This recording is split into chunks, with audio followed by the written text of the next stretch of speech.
Grande seja o profeta por trazê-los novamente à continuação de nossa leitura. Então vamos lá?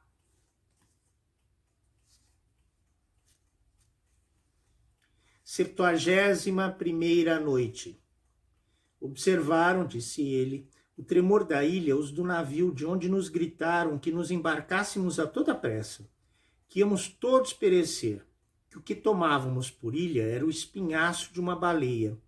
Os mais diligentes salvaram-se na chalupa, outros lançaram-se a nado. Quanto a mim, estava ainda na ilha, ou antes sobre a baleia, quando ela se mergulhou no mar. E só tive tempo de segurar-me no madeiro que se trouxera do navio para fazer fogo. Todavia o capitão, depois de ter recebido a bordo a gente que estava na chalupa e recolhido alguns dos que nadavam, quis aproveitar-se de um vento fresco e favorável que se levantou. Mandou meter a vela e com isso me tirou a esperança de abordar ao navio. Fiquei então à mercê das vagas, levado ora para um, ora para outro lado. Disputei contra elas a minha vida todo o resto do dia e a noite seguinte. Não tinha já forças no imediato e desesperava de evitar a morte quando uma vaga me lançou felizmente contra uma ilha. Era a costa alta e escarpada, e haveria tido muito trabalho para subir se algumas raízes de árvores que parecia fortuna ter conservado neste sítio para minha salvação não me dessem forças para este efeito. Estendi-me sobre a terra, onde fiquei meio morto até amanhecer e aparecer o sol. Então, ainda que estivesse fraquíssimo, em razão do cansaço do mar e porque não tinha tomado alimento algum desde o dia precedente, não deixei de arrastar-me, buscando ervas boas para comer. Encontrei algumas e tive a felicidade de achar uma nascente d'água excelente, que não contribuiu pouco para restabelecer-me. Tendo já recuperado as forças, internei-me na ilha, andando ao acaso. Entrei numa bela planície onde avistei de longe um cavalo que pastava.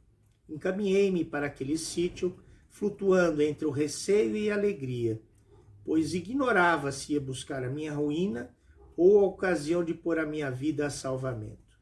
Notei, aproximando-me, que era uma égua presa a uma estacazinha. Atraiu a sua beleza a minha atenção. Porém, enquanto a examinava, ouvi a voz de um homem que falava debaixo da terra. Passado um instante, apareceu este homem, chegou-se a mim e perguntou-me quem era. Contei-lhe a minha aventura, depois do que, tomando-me pela mão, me fez entrar numa gruta onde havia outras pessoas que não ficaram menos pasmadas de ver-me do que eu de achá-las ali. Comi alguns guisados que me ofereceram e, perguntando-lhes depois o que faziam num sítio que me parecia tão deserto, responderam-me que eram moços das cavalariças do sultão Mirago, soberano desta ilha, que todos os anos, na mesma estação, costumavam trazer ali as éguas do sultão para as fazer cobrir por um cavalo marinho que saía do oceano. Que o cavalo marinho, depois de as cobrir, desejava devorá-las, porém que o impediam com seus gritos e o obrigavam a entrar no mar, que depois de prenha as éguas, as reconduziam e que os cavalos que delas nasciam eram reservados para o sultão e chamados cavalos marinhos.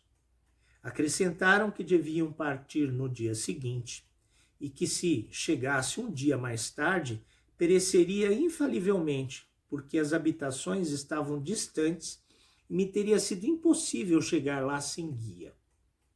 Enquanto me entretinham assim, subiu o cavalo do mar, como me tinham dito. Lançou-se a égua, cobriu-a e quis devorá-la. Porém, com a grande algazarra que fizeram os moços, largou a presa e foi mergulhar-se nas águas. No dia seguinte, tomaram o caminho da capital da ilha, com as éguas, e eu os acompanhei. Chegados que fomos, o sultão Mirago, a quem fui apresentado, me perguntou quem era e por que aventura me achava nos seus estados. Tendo plenamente satisfeito a sua curiosidade, manifestou-me tomar muita parte na minha desgraça. Ao mesmo tempo, ordenou que tivessem cuidado comigo, e me dessem tudo o que me fosse necessário. Foi tudo executado tão pontualmente que tive motivo de louvar-me da sua generosidade e da exatidão dos seus oficiais. Como era mercador, frequentava as pessoas da minha profissão. Procurava particularmente os estrangeiros, tanto para saber deles novas de Bagdá, como para achar alguém com quem pudesse voltar. Pois a capitã do Sultão Mirago ficava situada à beira-mar e tem um belo porto onde chegam todos os dias navios das diversas partes do mundo. Procurava também a companhia dos sábios das Índias e ouvia-os com muito gosto. Porém, isso não me embaraçava de aparecer ao sultão com muita regularidade, nem de entreter-me com os governadores e os régulos seus tributários, adjuntos à sua pessoa. Faziam-me 1000 perguntas acerca do meu país, e eu, da minha parte, querendo instruir-me nos costumes ou nas leis de seus estados, perguntava-lhes tudo o que me parecia digno de curiosidade. Há sob a dominação do sultão Mirago uma ilha que tem o nome de Cássio. Certificaram-me que se ouvia nela todas as noites um som de tímbale, o que deu lugar à opinião que têm os marinheiros que Degial fazia ali a sua residência. Desejei ser testemunha desta maravilha e vi na minha viagem peixes compridos de 100 e de 200 cúbitos, que fazem mais medo que mal. São tímidos e fogem a menor bulha. Examinei outros peixes que não tinham senão um cúbito de comprimento e que se pareciam na cabeça com mochos. Na minha volta, como estivesse um dia no porto, chegou um navio. Apenas ancorou, principiou a descarregar as fazendas e os mercadores a quem pertenciam faziam-nas transportar para os armazéns.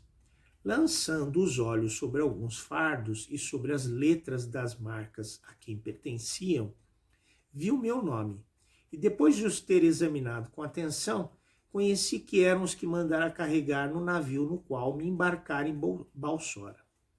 Reconheci também o capitão, porém, como ele estava persuadido que eu tinha morrido, cheguei-me a ele e perguntei a quem pertenciam os fardos que via. Trazia meu bordo o mercador de Bagdá, disse ele, que se chamava Simbá. Estando um dia perto de uma ilha, segundo nos parecia, desceu com alguns passageiros a tal pretendida ilha, que não era senão uma baleia de enorme tamanho que adormecera à flor da água. Apenas se sentiu aquecida pelo fogo que acenderam sobre o seu espinhaço para fazer o cozinhado, principiou a mover-se no mar. A maior parte das pessoas que estavam em cima se afogaram, e o desgraçado Simbá foi deste número. Pertenciam-lhe esses fardos e resolvi negociá-los até que encontrem alguém da sua família a quem possa entregar o lucro que tiver feito. Capitão, disse-lhe então, sou eu, Simbá, que julgais morto, mas que não está, e estes fardos são meu cabedal e minha mercadoria. Sherazade não disse mais essa noite, porém continuou no dia seguinte desta sorte. Como prometido, a história de Simbá está se mostrando bastante maravilhosa. Que bom! Continuaremos amanhã esta história maravilhosa. Agradeço muito a todos vocês. Alabei.